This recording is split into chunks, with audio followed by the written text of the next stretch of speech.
मैं आज फिर कह रहा हूं, एक मैसेज जाता है आपकी जिंदगी में कि जिंदगी में आपकी बर्निंग डिजायर जब होती है तो प्रकृति के नियम भी फेल हो जाते हैं। एक घोड़ों की रेस थी, अलग अलग पंचायतों से घोड़े बुलवाए गए। एक पंचायत में घोड़ा नहीं था तो पंचायत ने कहा भाई साहब अपने गांव की इज्जत का सवाल है। उन्होंने बोला क्या किया जाए कि घोड़ा नहीं है, गधे को तैयार करो। अब उन्होंने पूरे गांव ने ढूंढा, गधों में हड़कंप मच गया और मरवा दिया, रे घोड़ों में भेजेंगे हमें। गधों में हड़कंप मच गया, गधों में हड़कंप मच गया, लेकिन फिर भी जो हृष्ट पुष्ट था ना गधा, थोड़ा सा घोड़े जैसा लगने वाला, उसको लिया। उसको लेके कि भाई तू कर सकता, वो कहता मरवाओगे रो, मत भेजो मत भेजो। नहीं नहीं तू कर सकता है, तू कर सकता है। उसको पूरे 2 दिन का आरटीपी दे दे के बोला तू कर सकता है, तू कर सकता है, तू कर। अब इतने पंप भरते हैं तो कुछ तो फर्क पड़ता है कि नहीं पड़ता है। गधे ने बोला मैं जाएगा, मैं जाएगा, गांव की इज्जत के लिए मैं जाएगा, रेस में जाएगा, पंचायत की इज्जत के लिए पूरा लुट जाएगा, लेकिन मैं जाएगा। ओके, सरपंच तैयार, सारी टीम तैयार, और गधे को लाके खड़ा कर दिया रेसिंग की लाइन पे, और गधा बिल्कुल रेडी। लेफ्ट में देखा घोड़े, और बारे मर गए रे, राइट में मर गए रे, बारे कांपने लग गए पांव। अब गधा वहां तो ठीक था, लेकिन घोड़ों में पहुंचने के बाद तो फर्क पड़ता है ना, कांप रहा है, टांगे कांप रही है, और विसिल बजने वाली है। और विसिल बजने के 5 सेकंड पहले वो हुआ जिसने प्रकृति के नियम ही बदल दिए। विसिल बजने के 5 सेकंड पहले गांव के सरपंच ने गधे की पूंछ उठा के आधा किलो मिर्ची डाल दी, आधा किलो मिर्ची डाल दी। और आप कह रहे हो कि रेस का रिजल्ट क्या हुआ? अरे रिजल्ट 6 महीने तक गधा रुका ही नहीं, रुका ही नहीं, रुका ही नहीं, रुका ही नहीं। 5-6 रेस और हो गई 6 महीने में, वो रुका ही नहीं। क्यों? जिसके आग लग रही होती है ना, आग, वो नहीं रुक सकता। एक गधा भी घोड़ों को हरा सकता है जब डिजायर अपनी तड़प पे होती है। इस कहानी का मैसेज ये है, अगर जिंदगी में आप भी कुछ कर गुजरना चाहते हो, अपनी डिजायर को थोड़ा होले होले अब थोड़ा सा आंच देना चालू करो। अब सुनो कहानी व्यापारी की। अकबर के राज्य में एक दिन पूरी तरीके से खजाना खाली हो गया। अकबर के राज्य का खजाना खाली हो गया तो अकबर ने किसको बुलाता? ऐसे बुरे वक्त में किसको बुलाता अकबर? बीरबल को। बीरबल को बुलाया और पूछा, बीरबल खजाना खाली हो गया, बता क्या करना चाहिए? बीरबल ने बोला, साहब इस राज्य का एक व्यापारी है, वो ही मदद करेगा अब तो बुरे वक्त में, और कोई नहीं कर सकता। उस व्यापारी को बुलाया, व्यापारी से बोला मदद करोगे? हाँ साहब करूंगा।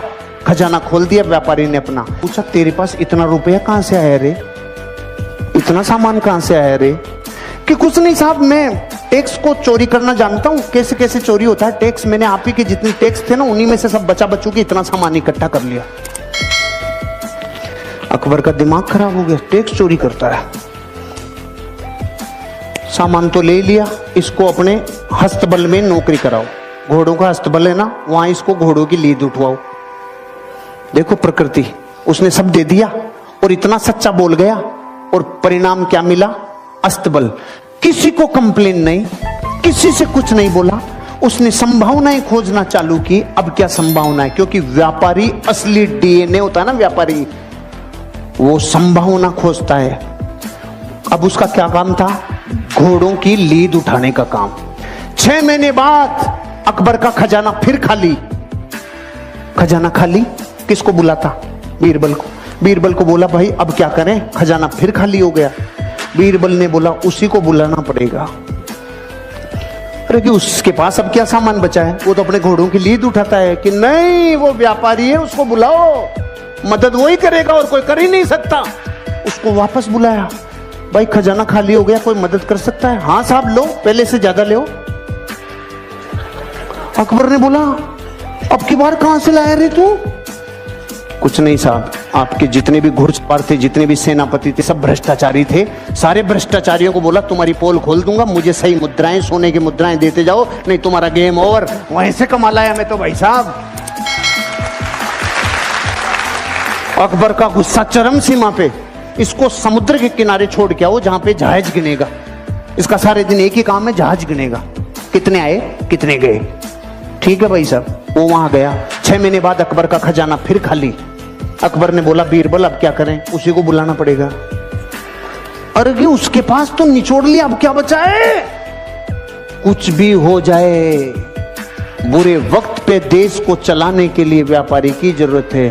अरे कि सच में कि हाँ बुलाओ भाई, मदद करेगा। हाँ साहब पहले से डबल ले लो। अरे अब की बार कहां से लाया कि जहाज में जितने लोग आते थे, लोग इधर उधर का माल इधर उधर करते थे, सबको कह दिया राजा ने मेरी ड्यूटियां लगाई है, टाइम पे टेक दे दो, टाइम पे सामान दे दो, सारे जहाजों के ऊपर तुम्हारे ऊपर ड्यूटी लगा दूंगा, नहीं तो वहां से कमाल आया।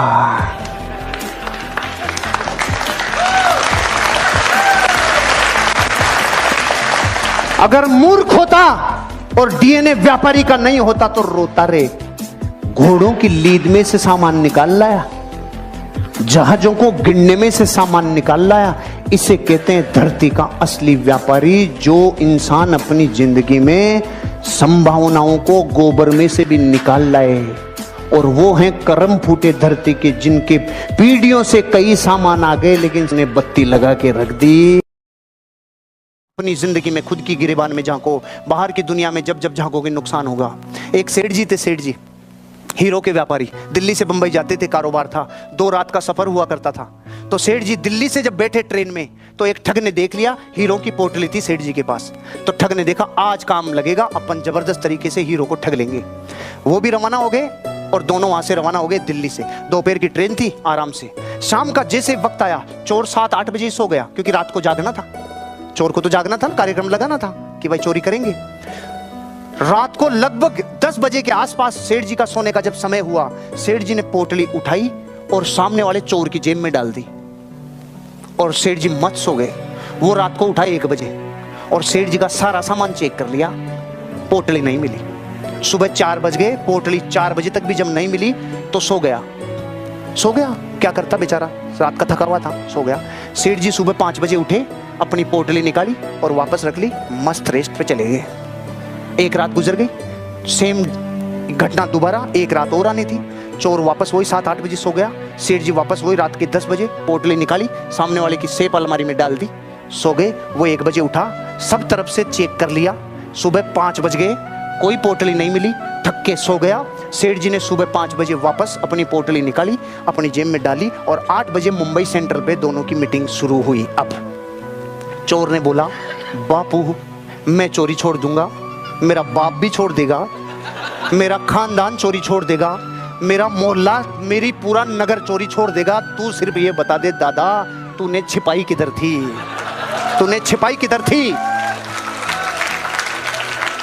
सेठ जी बोले, अरे मूर्ख, पूरा विश्व अपना सुख दूसरों की तरफ ढूंढता है रे, पूरी दुनिया सुख दूसरों की तरफ ढूंढती है, इससे ले लूं, उससे ले लूं, उससे ले लूं।